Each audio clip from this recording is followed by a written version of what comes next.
नमस्कार बच्चों, मैं अनीता शर्मा। आज मैं आपको कक्षा 9 का व्याकरण पढ़ाऊंगी, जिसमें आज का विषय होगा अलंकार। ठीक है बच्चों, तो अलंकार पढ़ाने से पहले मैं आपको बताऊं कि अलंकार क्या है और इनका अर्थ क्या है। अलंकार हमारे काव्य में शोभा में वृद्धि करते हैं। वैसे अलंकार का शाब्दिक अर्थ ही आभूषण या गहना है। ठीक है, अब मैं आपको विस्तार से बताऊंगी अलंकार का अर्थ, अलंकार के प्रकार और अलंकार के उदाहरण। ठीक है, सबसे पहले मैं आपको बताऊंगी अलंकार का अर्थ। अलंकार 2 शब्दों से मिलकर बना है, जिसमें पहला शब्द है अलम और दूसरा कार। अलम का अर्थ है सजाना और कार का अर्थ है कारक या करने वाला, अर्थात जो सजाने का कार्य करता है उसे हम अलंकार कहते हैं।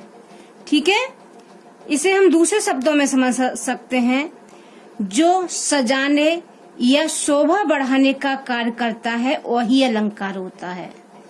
जो सुंदरता में वृद्धि का कार्य करता है वही अलंकार होता है। अब अलंकार का हम सामान्य अर्थ जानते हैं। अलंकार का सामान्य अर्थ होता है आभूषण या गहना। जिस प्रकार शरीर की सुंदरता बढ़ाने के लिए आभूषण धारण करते हैं, उसी प्रकार काव्य की सुंदरता बढ़ाने के लिए अलंकारों का प्रयोग किया जाता है। अर्थात हमारे जो सजाने का कार्य करते हैं, चाहे वो शरीर की सुंदरता हो या काव्य की सुंदरता हो, उसे हम अलंकार कहते हैं। ठीक है बच्चों, अब हम आपको अलंकार के भेद बताते हैं। अलंकार के प्रमुख रूप से 2 भेद होते हैं, शब्द अलंकार और अर्थ अलंकार। अलंकार के भेद। अलंकार के प्रमुख रूप से 2 भेद होते हैं, शब्द अलंकार और अर्थ अलंकार।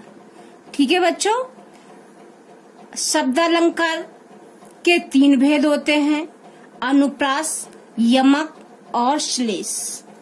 इसी प्रकार अर्थ अलंकार के 5 भेद होते हैं, उपमा अलंकार, रूपक अलंकार, उत्प्रेक्षा अलंकार, अतिशयोक्ति अलंकार और मानवीकरण अलंकार।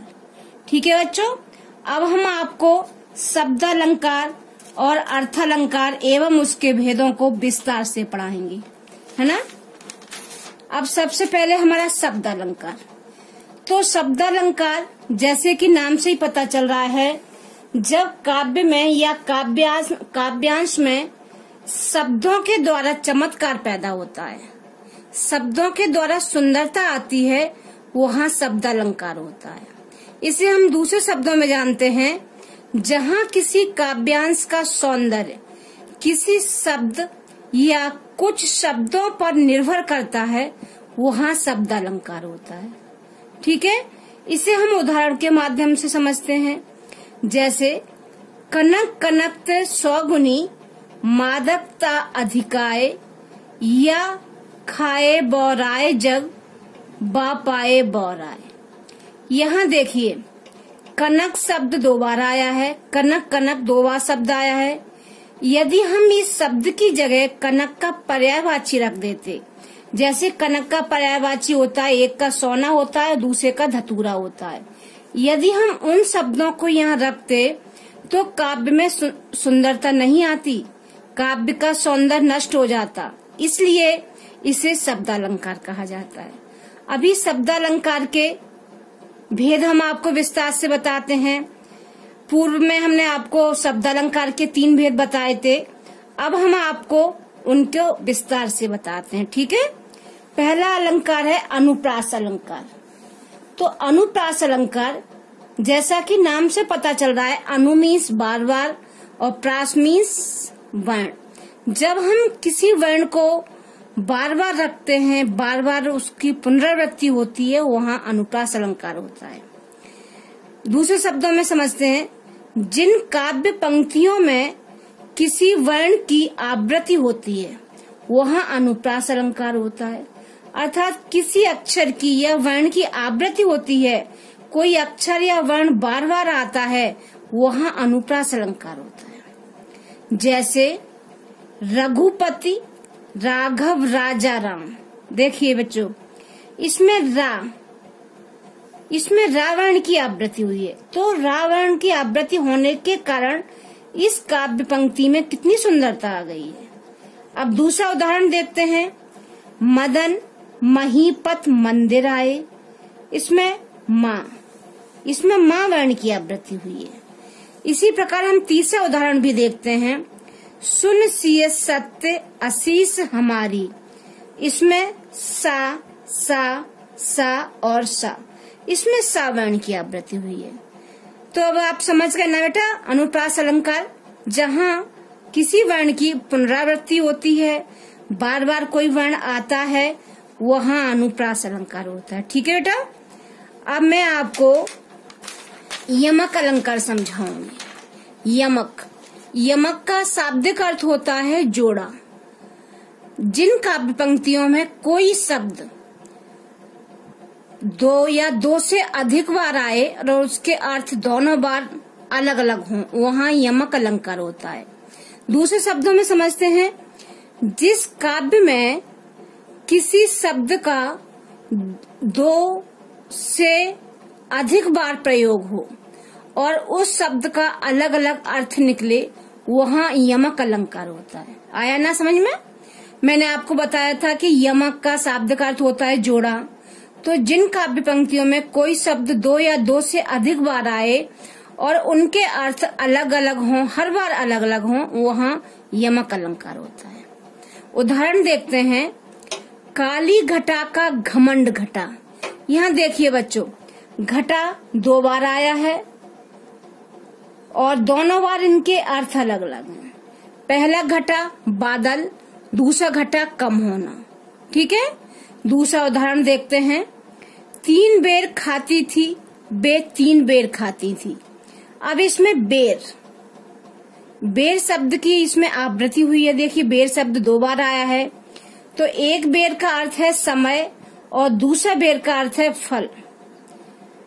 अब हम तीसरा उदाहरण देखते हैं। जेते तुम तारे, तेते नभ में न तारे। यहाँ तारे शब्द 2 बार आया है। दिखाई दे रहा ना आपको? तारे शब्द 2 बार आया है और दोनों बार ही तारे का अलग अलग अर्थ है। पहले तारे का अर्थ है उद्धार करना और दूसरे तारे का अर्थ है नक्षत्रगण। तो आपको यमक अलंकार समझ में आया ना? किसी शब्द की कोई शब्द 2 या 2 से अधिक बार आता है, उसके अर्थ अलग अलग होते हैं, वहाँ यमक अलंकार होता है। अब हम आपको शब्द अलंकार का तीसरा भेद बताते हैं, वो है श्लेष अलंकार। श्लेष का शाब्दिक अर्थ होता है चिपकना। अर्थात जिन काव्य पंक्तियों में कोई शब्द एक बार आता है और उसके अर्थ 2 या 2 से अधिक हो सकते हैं, तो यहाँ हमें एक अर्थ तो सामने दिखाई देता है और उसके पीछे 2 या 2 से अधिक अर्थ हो सकते हैं। अब हम इसे दूसरे शब्दों में समझते हैं। जब काव्य में एक शब्द केवल एक बार ही आए और उस शब्द के 2 या 2 से अधिक अर्थ निकले, तब श्लेष अलंकार होता है। अर्थात कोई शब्द एक बार आए और उसके अर्थ 2 या 2 से अधिक बार हों, वहाँ श्लेष अलंकार होता है। उदाहरण के द्वारा समझते हैं। मंगन को देख पट देत बार बार। देखिए बच्चों, यहाँ पट शब्द एक बार आया है और यहाँ पट के 2 अर्थ हैं। एक तो पट का अर्थ है वस्त्र और दूसरे पट का अर्थ है दरवाजा। अर्थात मांगने वालों को देखकर लोग वस्त्रों को दान करते हैं और मांगने वालों को देखकर लोग अपने घर के दरवाजे बंद कर लेते हैं। तो इससे हमें पता चल रहा है कि यहाँ श्लेष अलंकार है। अभी हम आपको दूसरा उदाहरण समझाते हैं। पानी गए न उबरे, मोती मानुष चून। यहाँ पानी शब्द एक बार आया है, जबकि यहाँ पानी के अर्थ 3 हैं। पहला पानी का अर्थ है मोती के संबंध में, जो कि मोती के ऊपर चमक आती है। दूसरा पानी है इज्जत, ये मनुष्य के संबंध में है। और तीसरा पानी का अर्थ है चून, चूना या आटा, उसके संबंध में है, अर्थात साधारण पानी। ठीक है बच्चों, अब हम लास्ट उदाहरण देखते हैं श्लेष अलंकार का। चरण धरत चिंता करत, चितवत चहु ओर, सुवरन को ढूंढत फिरत, कवि व्यभिचारी चोर। यहाँ सुवरन शब्द एक बार आया है, लेकिन सुवरन की यहाँ मीनिंग 3 है। जैसे सुवरन सुंदर वर्ण, जिसे कौन ढूंढ रहा है? कवि ढूंढ रहा है। अपनी रचनाएं करने के लिए, अपनी कविताएं करने के लिए कवि ढूंढ रहा है। दूसरा सुवरन सुंदर बदन या सुंदर शरीर, जिसे व्यभिचारी पुरुष ढूंढ रहा है। ठीक है। और तीसरा सुवरन, सुवरन मीन्स सोना, जिसे कौन ढूंढ रहा है? जिसे चोर ढूंढ रहा है, चोर के संबंध में है ये सुवरन। ठीक है बच्चों, हमने आपको शब्द अलंकार बताया, शब्द अलंकार के तीनों भेद बताए, अनुप्रास, यमक, श्लेष। अब इसके बाद हम आपको अर्थ अलंकार बताएंगे।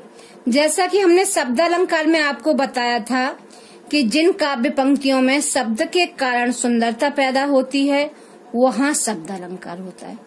ठीक ऐसे ही जिन काव्य पंक्तियों में अर्थ के माध्यम से सुंदरता आती है, सुंदरता में वृद्धि होती है, उसे हम अर्थ अलंकार कहते हैं। जब काव्य में अर्थ के माध्यम से सौंदर्य में वृद्धि होती है, अर्थात सौंदर्य में बढ़ोतरी होती है, तब अर्थ अलंकार होता है। ठीक है बच्चों, अर्थ अलंकार के 5 भेद होते हैं, जो कि मैंने आपको पूर्व में बताया था। अब मैं आपको एक एक करके 5 अलंकार बताऊंगी। ठीक है। तो अर्थ अलंकार का पहला अलंकार है उपमा अलंकार। उपमा अलंकार में जब किसी के गुण, रूप या आकृति के आधार पर अन्य समान गुण वाली प्रसिद्ध वस्तु के साथ समानता की जाती है, तो उसे उपमा अलंकार कहते हैं। अर्थात जब 2 वस्तुएं एक जैसी होती हैं, तो उनमें समानता दिखाई जाती है, उनको एक दूसरे के समान बताया जाता है, वहाँ उपमा अलंकार होता है। अथवा जहाँ उपमेय को किसी गुण, धर्म के आधार पर उपमान के समान बताया जाए, वहाँ उपमा अलंकार होता है। अब मैं आपको उपमा अलंकार का यहाँ एक उदाहरण दूंगी।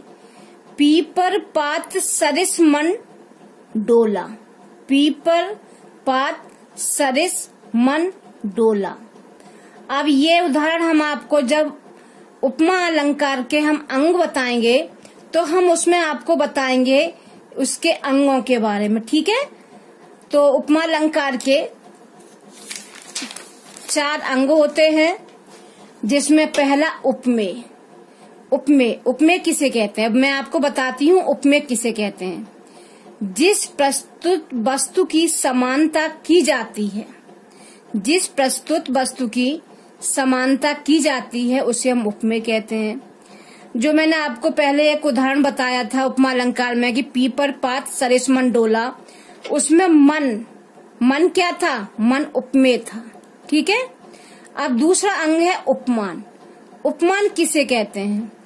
उपमेय की तुलना जिससे की जाती है, अर्थात वह प्रसिद्ध वस्तु जिससे उपमेय की तुलना की जाती है, उसे उपमान कहा जाता है।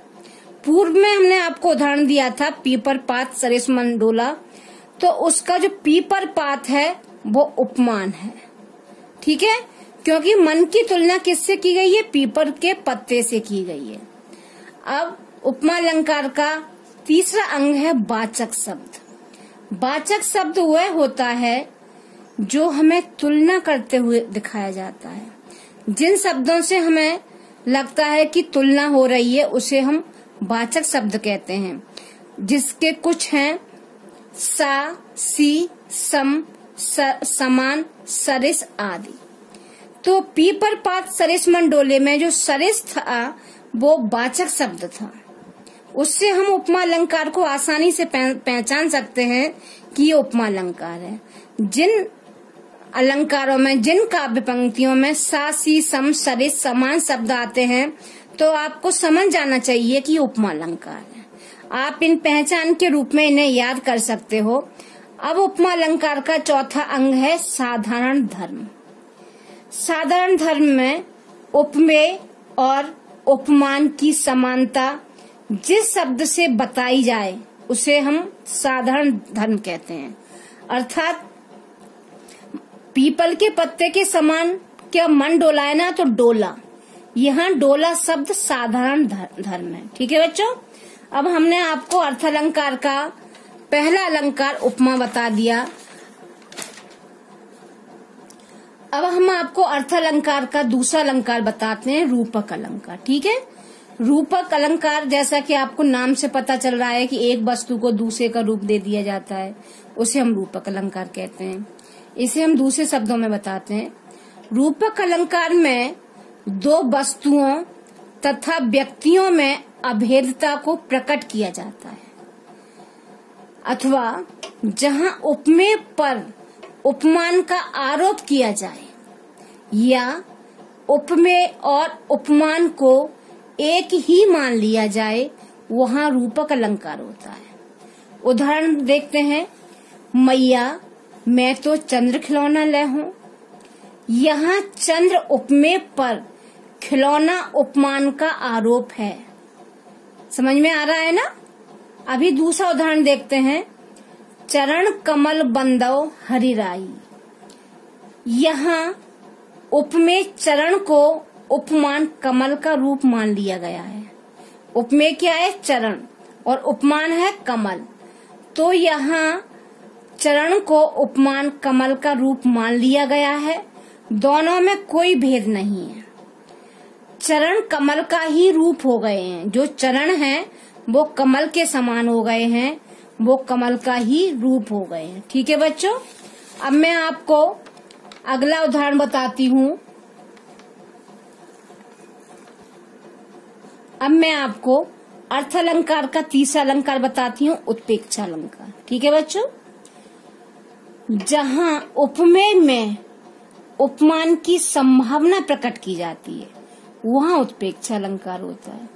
अर्थात जब दो वस्तुएं एक जैसी होती हैं तो एक को दूसरे के समकक्ष मानने की संभावना प्रकट की जाती है, माना जाता है। पक्का नहीं है कि ये एक चीज दूसरे की तरह है, ऐसा लगता है कि माना जा रहा है कि माना ये चीज उसके जैसी होगी। इसमें पहचानने के लिए शब्द आते हैं मानो, मनहू, जानो, ज्यों, जनहू, जनु आदि। ठीक है बच्चों, अब हम आपको ये उदाहरण बताते हैं।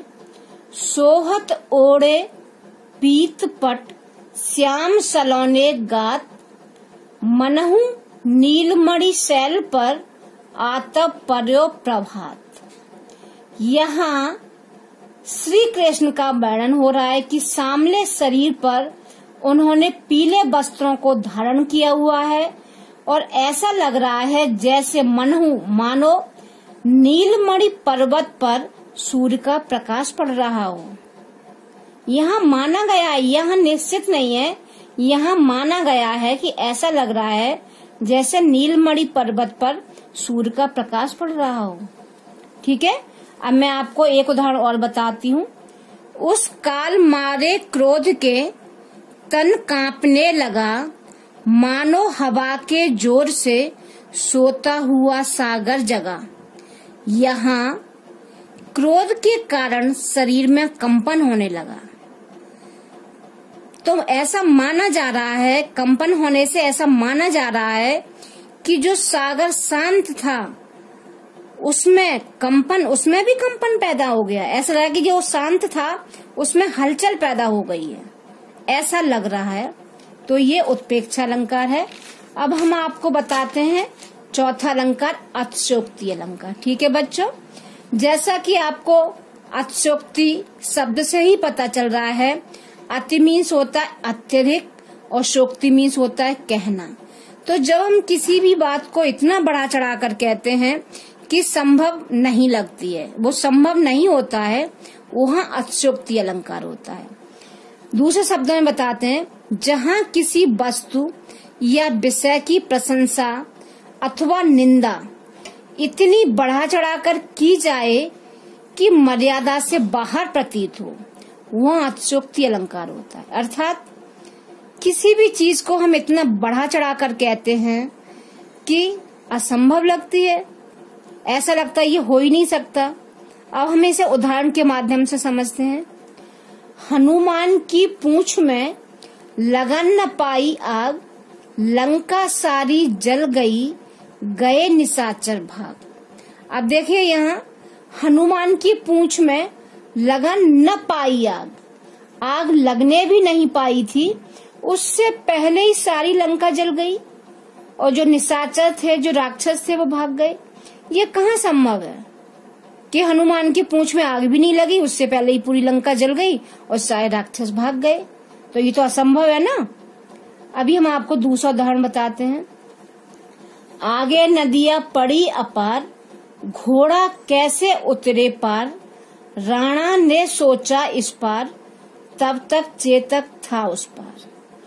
इसमें एक नदी को पार करना है, राणा प्रताप की बात हो रही है। वह नदी की एक तरफ खड़े होकर नदी को पार करने के बारे में सोचते हैं। वो सोचते मात्र हैं, इतने में ही उनका घोड़ा, जिसका नाम चेतक था, वह नदी को पार कर लेता है। जबकि ये तो असंभव है कि सोचने मात्र से उनका चेतक नदी को कैसे पार कर गया। तो यहाँ बढ़ा चढ़ाकर वर्णन हुआ है, यहाँ बहुत ज्यादा बढ़ा चढ़ाकर कहा गया है। ठीक है बच्चों, अब मैं आपको बताती हूँ पांचवा अलंकार, अर्थालंकार का पांचवा अलंकार, मानवीकरण अलंकार। मानवीकरण, जैसा कि आपको नाम से ही पता चल रहा है, मानव की तरह। मानव, यहाँ किसी भी वस्तु का मानवीकरण कर दिया जाता है, वो मानवीकरण अलंकार है। अब इसे हम समझते हैं, जहाँ जड़ पदार्थ पर मानवीय भावनाओं का आरोप होता है, अर्थात निर्जीव और प्राकृतिक वस्तुओं को मानव की तरह कार्य करते हुए दिखाया जाए, वहाँ मानवीकरण अलंकार है। आया समझ में आपको? जो निर्जीव वस्तुएं होती हैं और प्राकृतिक वस्तुएं होती हैं, उन्हें मनुष्यों की तरह गतिशील बताया जाता है, कार्य करते हुए दिखाया जाए, वहाँ मानवीकरण अलंकार है। ठीक है, उदाहरण, कलियों ने घूंघट खोले, हर फूल पर भंवरा डोले। यहाँ कलियों रूपी नायिका ने अपने घूंघट खोल दिए। तो घूंघट खोलने से क्या हुआ? भंवरा आसपास घूमने लगे। ठीक है, अब हम इसका दूसरा उदाहरण देखते हैं। यह हरा ठिंगना चना, बांधे मुरेठा शीश पर छोटे गुलाबी फूल का। यहाँ हरे चने का वर्णन किया गया है। ये उदाहरण है वो आपकी पुस्तक से ही लिए गए हैं, जब आप आगे पढ़ोगे तो आपको पता चलेगा। तो यहाँ एक छोटे से चने का वर्णन किया गया है कि उसमें गुलाबी रंग का फूल आ गया है और ऐसा लग रहा है कि उसने गुलाबी रंग की पगड़ी पहन ली हो और दूल्हे की तरह सजकर तैयार खड़ा है। अब हम इसका एक और आपको उदाहरण बताते हैं, ये भी आपकी पुस्तक से लिया गया है। अब अलसी की न पूछो, कह रही है जो छुएगा मुझे, हृदय का दान दूं उसको। यहाँ अलसी रूपी नटखट नायिका है, जो कह रही है कि जो मुझे पहली बार स्पर्श करेगा, जो मुझे पहली बार छुएगा, उसे मैं अपना दिल दे दूंगी, उसे मैं अपना हृदय दे दूंगी। ठीक है बच्चों, समझ में आया?